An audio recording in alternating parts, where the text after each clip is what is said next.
Good evening students, once again. So this is next video. In morning class we have derived equations of frequencies. So after that topic, this is the next topic, and it is very important as it is part of that long answer only. So the topic name is laws of stretched strings. It's very easy. You have to remember one simple trick. If you remember this simple trick, you can easily understand, if you can easily keep the statement of all three laws of stretched strings. Okay, so before going to the statement of laws, let us understand one formula which we have already derived. That is, in morning class we have derived this formula. We know fundamental frequency for stretched string is equal to n1 equal to 1 by 2l under root t by mu. n1 equal to 1 by 2l under root t by mu. In morning class we have already derived it. In this, n1 is what? Frequency, you know. And let us understand all other terms. What is t? It is tension in the string. What is mu? It is linear density of the string. What is L? It is length of the string. Now all three laws are based upon relation of frequency with the right hand side terms.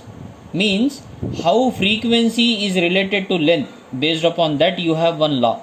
As you can see in equation, frequency is in numerator and length is in denominator. So relation between frequency and length is inverse relation. So based upon this frequency and length inverse relation, you have first law. Based upon relation of frequency with tension, that is direct relation, you have second law. Based upon relation between frequency and linear density, which is inverse relation, because frequency is in numerator and linear density is in denominator. So you have third law based upon frequency and linear density. So let us understand first law.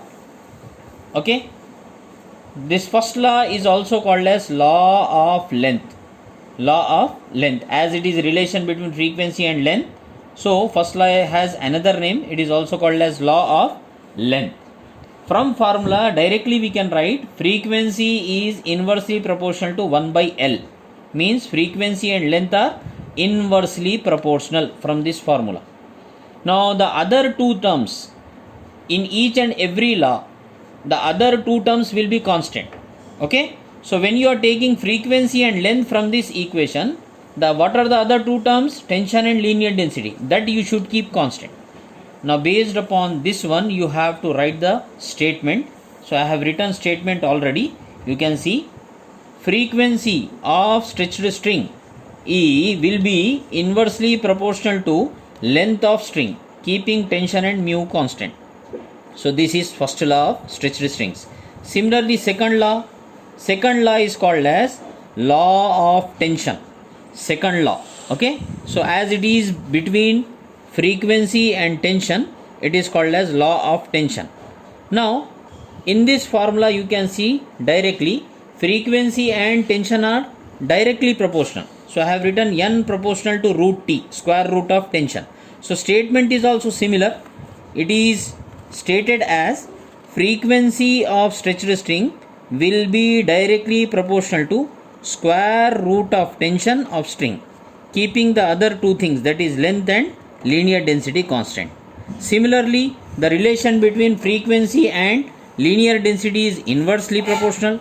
So that is why the third law will come between frequency and linear density. It is also called as law of mass, because linear density means mass per unit length. It is based upon thickness of the strings, thickness and thinness of the strings. The other two things will be kept constant. So statement will come out like this: frequency of stretched string will be inversely proportional to square root of linear density of string, keeping length and tension constant. Stop it.